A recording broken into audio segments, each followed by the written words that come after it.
जय माता दी। हर हर महादेव। आज है पावन पवित्र माघ महीने का सोमवार और आज से गुप्त नवरात्रियां प्रारंभ हो रही है। माँ भगवती और महादेव की कृपा आपके जीवन पर इसी तरह से बनी रहे, यही मेरी प्रार्थना है। जैसा कि आप माघ महीने का शुक्ल पक्ष का अभी समय चल रहा है, प्रतिपदा तिथि है, आज सुनी जाने वाली सोमवार व्रत कथा और माघ महीने का महत्व जो कि आज का दिन सर्वश्रेष्ठ है, आइए वीडियो में श्रवण करते हैं। अन्य कथाएं भी सुनेंगे, आप अंत तक बने रहिए। आज प्रतिपदा तिथि है और आज प्रतिपदा 12:14 के आसपास तक रहने वाली है। उसके उपरांत द्वितीया और आज उत्तराषाढ़ा नक्षत्र है और श्रवण नक्षत्र का भी दुर्लभ संयोग हो रहा है।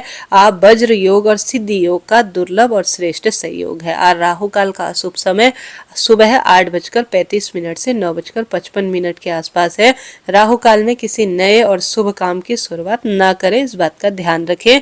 आज जैसा कि आप जानते होंगे सर्वश्रेष्ठ सूर्य उदय का समय 7:14, सूर्यास्त का समय 6 बजे के आसपास है और आज अभिजीत मुहूर्त अर्थात हर कार्य की जीत का समय दोपहर में 12:15 से 12:49 के आसपास हो रहा है। अभिजीत मुहूर्त में किया गया कोई भी काम हमेशा जीत प्रदान करता है। सर्वार्थ सिद्धि योग और जो है सर्वश्रेष्ठ रूप में कई तरह के दुर्लभ संयोग है। आज शुभ चौघड़िया अर्थात हर स्वरूप में शुभता आती है। अगर इस चौघड़िया में कोई कार्य किया जाए तो यह शुभ चौघड़िया सुबह 9:55 से 11:16 के आसपास हमें प्राप्त हो रहा है। इसी तरह से शुभ और लाभ का चौघड़िया और आज का पंचांग मैं आपको इसी समय में सुनाती हूँ। आप इसी तरह से जानना चाहते हैं आज का पंचांग तो आप चैनल को सब्सक्राइब जरूर करें। आइए सोमवार शिव जी महाराज की कथा का रसवादन इस वीडियो में कर लेते हैं। आरंभ करें। हर हर महादेव।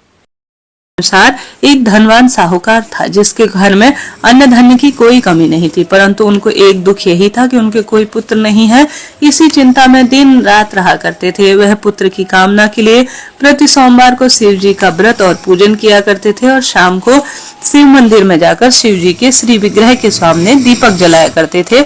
उसके इस भक्ति भाव को देखकर एक समय श्री पार्वती जी ने शिव जी महाराज से कहा कि महाराज, यह साहूकार आपका अनन्य भक्त है और सदैव आपका व्रत और पूजा बड़ी श्रद्धा से करता है। इसकी मनोकामना सब पूरी करनी चाहिए। शिव जी ने कहा, हे पार्वती, यह संसार कर्म क्षेत्र है। जैसे किसान खेत में बीज बोता है वैसा ही फल काटता है, उसी तरह इस संसार में जैसा कर्म करते हैं वैसा ही फल भोगते हैं। पार्वती जी के खूब आग्रह करने के बाद आग्रह से कहा, महाराज, यह सब आपका अनन्य भक्त है और इसको अगर किसी प्रकार का दुख हुआ तो वह आपको दूर करना चाहिए। आप दूर नहीं करेंगे दुख तो कौन दूर करेगा, क्योंकि आप सदैव अपने भक्तों पर दयालु होते हैं और उनके दुखों को भी दूर करते हैं। यदि आप ऐसा नहीं करेंगे तो भगवान भक्ति को कैसे मानेंगे और भगवान के लिए कैसे अपने प्रेम को दर्शाएंगे। आपकी सेवा और व्रत भला वह क्यों करेंगे। पार्वती जी का ऐसा आग्रह देख शिव जी महाराज ने कहा, हे पार्वती, इसके कोई पुत्र नहीं है। इसी चिंता में यह अति दुखी रहता है। इसके भाग्य में पुत्र न होने पर भी मैं इसको पुत्र प्राप्ति का वरदान दे देता हूँ, परंतु यह इसका पुत्र केवल 12 साल तक ही जीवित रहेगा। इसके पश्चात वह मृत्यु को प्राप्त हो जाएगा। इससे अधिक मैं और कुछ इसके लिए नहीं कर सकता। यह सब बातें साहूकार सुन रहा था। उसने इससे न तो कोई प्रसन्नता हुई और न कोई दुख हुआ। पहले की भांति वह एक समान रूप में शिव जी का व्रत करता और पूजन करता था। कुछ काल बीत जाने पर साहूकार की स्त्री गर्भवती हुई और 10वें महीने उसने गर्भ से अति सुंदर पुत्र को जन्म दिया। साहूकार के घर में बहुत खुशियां मनाई गई, परंतु साहूकार ने केवल 12 वर्ष की आयु जान कोई अधिक प्रसन्नता नहीं प्रकट की और नहीं किसी को भेद बताया। जब वह बालक 11 साल का हो गया तो उस बालक की माता ने उसके पिता से कहा कि अब इसका विवाह कर देना चाहिए, पर साहूकार कहने लगा कि अभी मैं इसका विवाह नहीं करूंगा, अपने पुत्र को काशी जी पढ़ने के लिए भेजूंगा। और जो है वह साहूकार अपने साले अर्थात बालक के मामा को बुलाकर बहुत सारा धन देकर उन्होंने कहा कि तुम इस बालक को काशी जी पढ़ने ले जाओ और रास्ते में जहां पर भी जाओ वहां पर यज्ञ हवन करवाते हुए तुम जाना, ताकि जो है शक्ति और भक्ति बनी रहे, और ब्राह्मणों को भी खूब भोजन कराना। वह दोनों मामा भांजे यज्ञ करते और ब्राह्मणों को भोजन कराते। जा रहे थे। रास्ते में एक शहर पड़ा। उस शहर में राजा की कन्या का विवाह था और दूसरे राजा का जो लड़का विवाह कराने आया था बारात लेकर, वह एक आंख से काना था। उसके पिता को इस बात की बड़ी चिंता थी कि कहीं वर को देखकर कन्या के माता पिता विवाह में किसी प्रकार की अड़चन पैदा न कर दे। इस कारण जब उसके अति सुंदर सेठ के लड़के को देखा तो मन में विचार किया कि क्यों न दरवाजे के समय अर्थात द्वार पूजन जो होता है उस समय इस लड़के से वर के सारे काम करा लिया जाए तो सारा काम हो जाएगा। ऐसा मन में विचार करके वर के पिता ने उस लड़के और मामा से बात की तो वह तैयार भी हो गए। फिर उस लड़के को वर के कपड़े पहनाकर तथा घोड़ी पर चढ़ाकर दरवाजे पर ले गए और सब कार्य प्रसन्नतापूर्ण तरीके से हो गए। फिर वर के पिता ने सोचा कि यदि विवाह कार्य भी इस लड़के से करा लिया जाए तो फिर क्या बुराई है।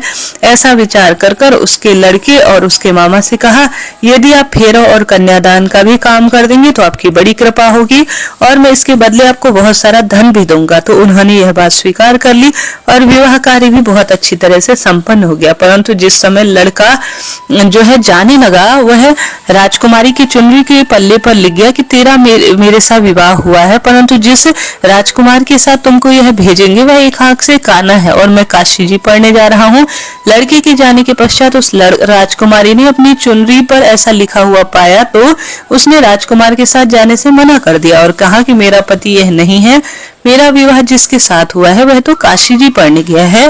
राजकुमारी के माता पिता ने अपनी कन्या को विदा नहीं किया और बारात खाली हाथ वापस चली गई। उधर सेठ का लड़का और उसका मामा काशी जी पहुंच गए। वहां उन्होंने यज्ञ करना और लड़के ने पढ़ना शुरू किया। जब लड़के की 12 साल की आयु हो गई तो उस दिन उन्होंने एक यज्ञ रखा था घर पर और लड़के ने अपने मामा से कहा, मामा जी आज मेरी तबीयत कुछ ठीक नहीं है। मामा ने कहा अंदर जाकर सो जाओ। लड़का अंदर जाकर सो गया और थोड़ी देर में उसके प्राण निकल गए। जब उसके मामा ने आकर देखा तो वह मुर्दा पड़ा है तो उसको बड़ा दुख हुआ और उसने सोचा अगर मैं अभी से रोना जो है पीटना मचा दूंगा तो यज्ञ का कार्य अधूरा रह जाएगा। अतः उसने सबसे पहले यज्ञ का कार्य समाप्त किया। ब्राह्मणों के जाने के बाद रोना पीटना आरंभ कर दिया। संयोगवश उसी समय शिव पार्वती जी उधर से जा रहे थे। तब उन्होंने जोर जोर से रोने की आवाज सुनी तो शिव जी कहने लगे, महाराज कोई दुखिया रो रहा है, इसके कष्ट को दूर कीजिए। जब शिव पार्वती ने पास जाकर देखा तो एक लड़का मृत पड़ा है।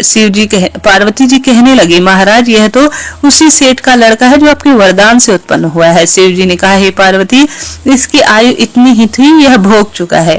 तब पार्वती जी ने कहा, हे महाराज इस लड़के को और आयु दे दो, नहीं तो इसके माता पिता तड़प तड़प कर मर जाएंगे। पार्वती जी के बार बार आग्रह करने पर और उन माता पिता की शिव पूजा के परिणाम स्वरूप उनकी भक्ति भाव को देखकर शिव जी ने और जीवन दान का वरदान दे दिया और शिव जी की कृपा से वह लड़का जीवित हो उठा। शिव पार्वती कैलाश की ओर चले गए। तब वह लड़का और मामा उसी प्रकार यज्ञ करते तथा ब्राह्मणों को भोजन कराते अपने घर की ओर चल दिए। रास्ते में उसी शहर में आए जहां उनका विवाह हुआ था। वहां पर आकर उन्होंने यज्ञ आरंभ कर दिया। उस लड़के के ससुर ने उसको पहचान लिया और अपने महल में लेकर आ गए और उसकी बड़ी खातिरदारी की और उसे दास दासियों सहित आदर पूर्वक लड़की और जमाई को विदा भी कर दिया।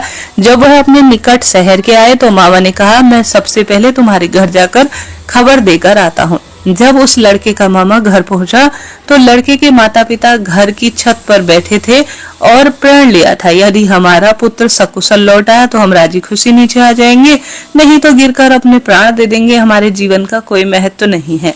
इतने में उस लड़के के मामा ने आकर यह समाचार दिया कि आपका पुत्र आ गया है, तो उन्हें विश्वास नहीं हुआ।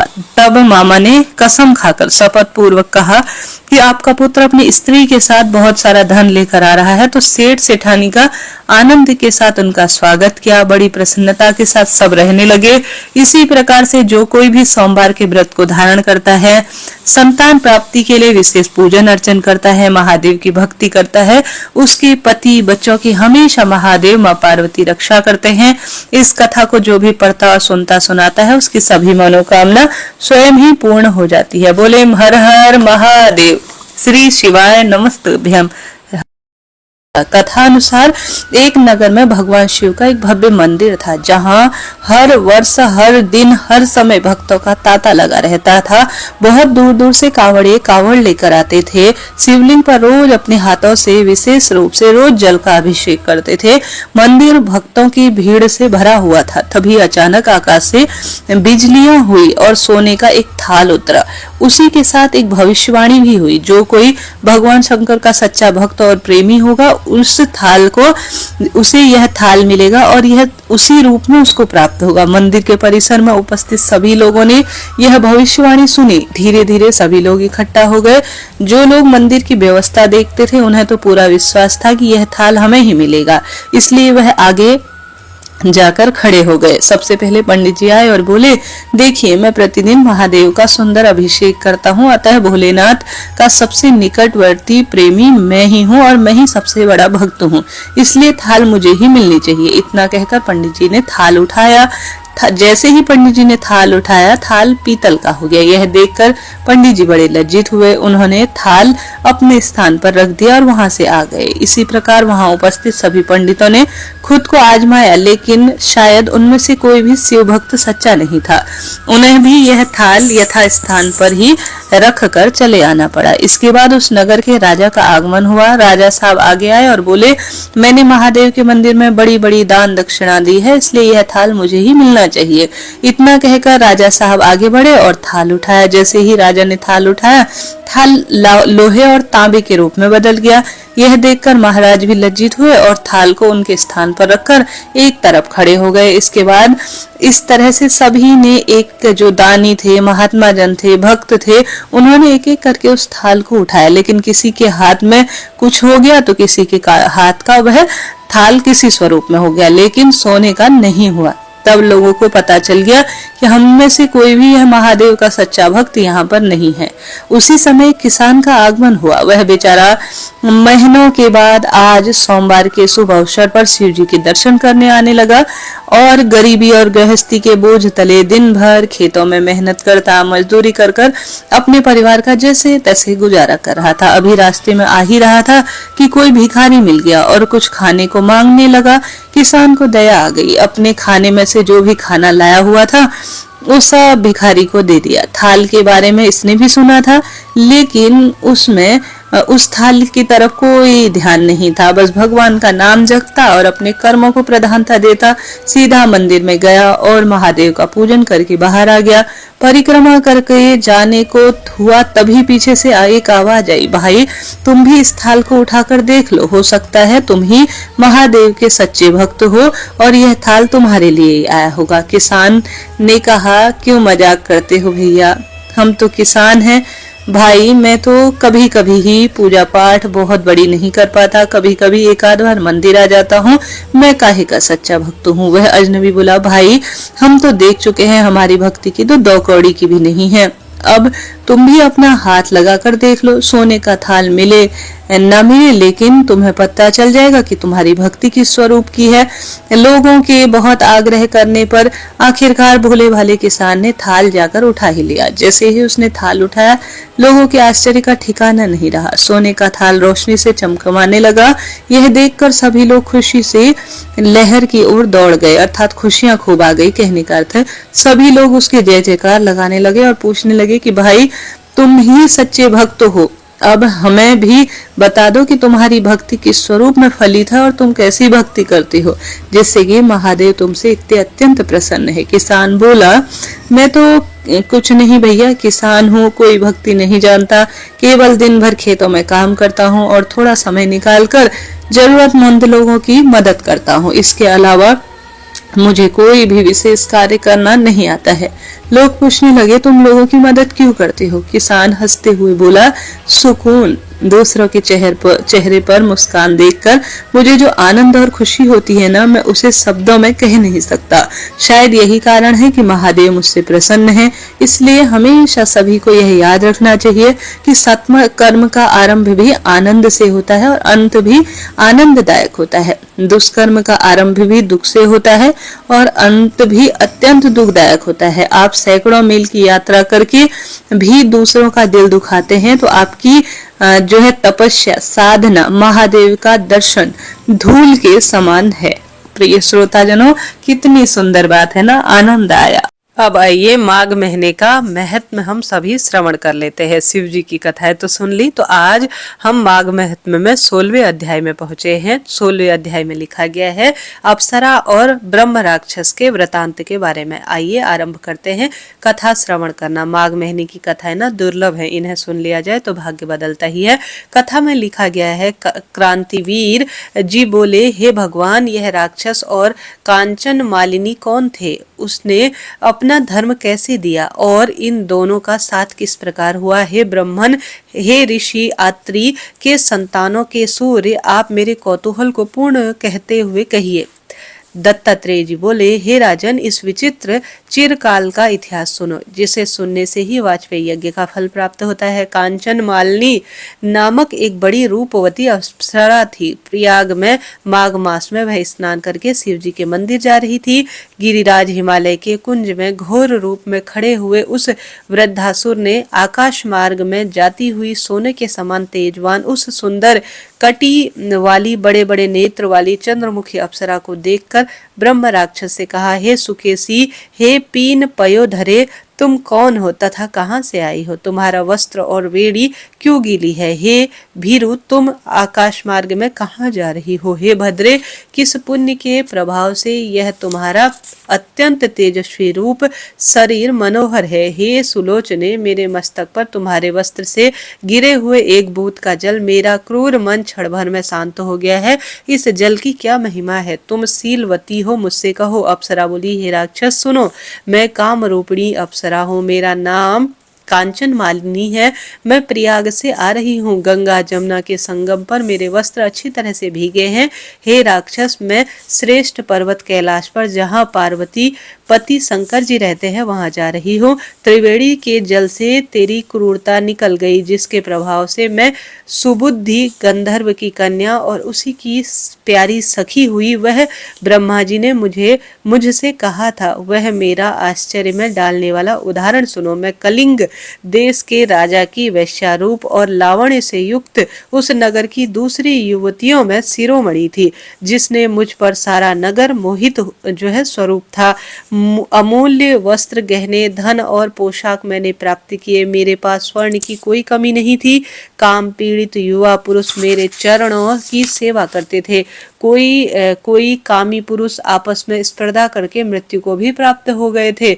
इस प्रकार मेरा शरीर व्यतीत हुआ। वृद्ध अवस्था होने पर मैंने किया कि मैंने एक दान नहीं किया, न कोई तप किया और न ही महादेव की आराधना की, न देवी दुर्गा का पूजन किया, न विष्णु भगवान की आराधना की, न ब्राह्मणों को संतुष्ट किया, न प्राणियों का हित ही किया है। हे राक्षस, मैंने बहुत से पाप किए, इसी कारण मेरा मन दहकता है। इस प्रकार बहुत सा विलाप करके मैंने ब्रह्मज्ञ, वेद निपुण और राजा के पुरोहित ब्राह्मण से जाकर पूछा कि मेरा निस्तारण अच्छी गति किस प्रकार से होगी। मुझ दीन पाविनी को पाप रूपी कीचड़ में डूबी हुई उबारिए। हे ब्राह्मण, प्रसन्नता पूर्वक मुझ पर दया कर जल छिड़किए। साधु सज्जन अच्छे बुरे सभी पर दया दिखाते हैं। इस प्रकार मेरे वचन सुनकर मुझ पर दया कर वह ब्राह्मण प्रेम पूर्वक संपूर्ण धर्म से पूर्ण वाक्य मुझसे बोले, हे सुमुखी, मैं तेरे सभी निषिद्ध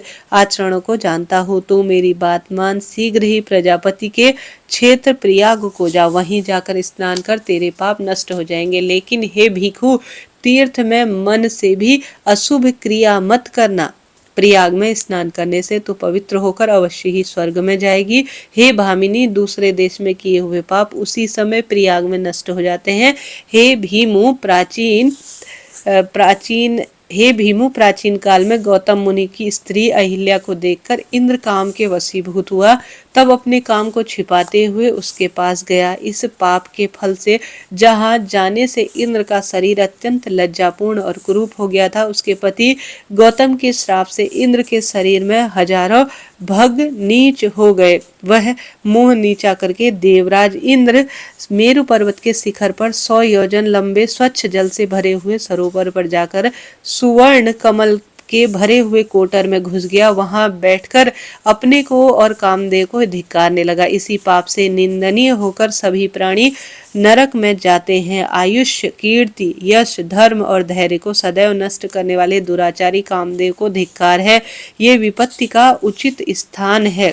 देह में स्थित दुख से दमन करने योग्य शत्रु, असंतुष्ट तथा सदैव अकल्याण करने वाला पदम में विलीन हुए स्नान में इंद्र इस प्रकार कह रहे हैं, हे भीरु, इंद्र के बिना देवलोक शोभा नहीं देता। तब देवता, गंधर्व, किन्नर, लोकपाल ब्राह्मणी के साथ जाकर बृहस्पति जी से पूछने लगे, हे ब्राह्मण, हम नहीं जानते कि इंद्र कहाँ गए था, उनको कहाँ देखे। देवगण युक्त उनके बिना स्वर्ग की सुंदरता नहीं है। जिस प्रकार की श्रेष्ठ कुल पुत्र के बिना शोभा नहीं देता, ऐसा उपाय सोचिए जिससे स्वर्गलोक शोभित हो और सनात हो जाए। यह अब देरी नहीं करनी चाहिए। इन लोगों का ऐसा वचन सुनकर बृहस्पति जी बोले, अपने अपराध की लज्जा से वह जहाँ स्थित है वहां मैं जानता हूँ। इंद्र बिना विचारे काम करने का फल भोग रहा है। नीति को छोड़ने से लोगों को भयंकर फल होता है। अरे, राज्य के मद में उन्मुक्त कृत्य और अकृत्य का विचार न करें। भाग्य से नष्ट बुद्धि होकर लोग मूर्खता का काम करते हैं, जिनके अपराध से इस लोक तथा परलोक के पुण्य नष्ट हो जाते हैं। जहाँ पर इंद्र था वहां सभी देवता और मनुष्य बृहस्पति को लेकर चले। उस बड़े सरोवर पर इंद्र को देखकर उन्हें मुग्ध करने लगे, जिससे ज्ञान होने पर तथा बृहस्पति के समझाने पर कमल कलियों से इंद्र निकले। वह मलिन मुख और कुरूप थे, उनके नेत्र लज्जा से बंद थे। इंद्र ने बृहस्पति के चरण पकड़कर कहा, हे पार्वती, इस पाप से उद्धार करने का उपाय कहिए। इंद्र के वचन सुनकर विप्र बृहस्पति जी ने कहा, प्रयाग में स्नान करके ही तुम पाप से छूट जाओगे। हे इंद्र, चलो तुमको लेकर वहां चले। तब पुरोहित के साथ लेकर इंद्र वहां गए और प्रयाग तीर्थ में स्नान करके शीघ्र ही पापों से छूट गए। तब बृहस्पति जी ने मुग्ध होकर उनको वरदान दिया, हे इंद्र, हमारे प्रसाद से शीघ्र पापों से निर्मुक्त हो कर तेरे शरीर के हजारों योनि के चिन्ह, हजार नेत्र हो जाए। नीच सची का पति इंद्र ब्रह्मा के वाक्य से हजारों नेत्रों से किए सुशोभित हुआ, जिस प्रकार की मान सरोवर कमलों से शोभायमान हो गया हो। प्रिय श्रोताजनों, यह 16वां अध्याय आज वर्णित है, जो कि माघ महीने का मैंने आपको पढ़ा सुनाया। अब कल 17वां अध्याय सुनेंगे। आशा उम्मीद है आपके लिए रुचिकर रहा होगा। महादेव की कथा आपके लिए रोचक रही होगी, और यह कथा रोचक रही है तो हर हर महादेव लिखे, और साथ ही माता भगवती की कथा चैनल पर वीडियो के माध्यम से आ गई है, उसे भी आप सुनिएगा। राधे राधे, हर हर महादेव।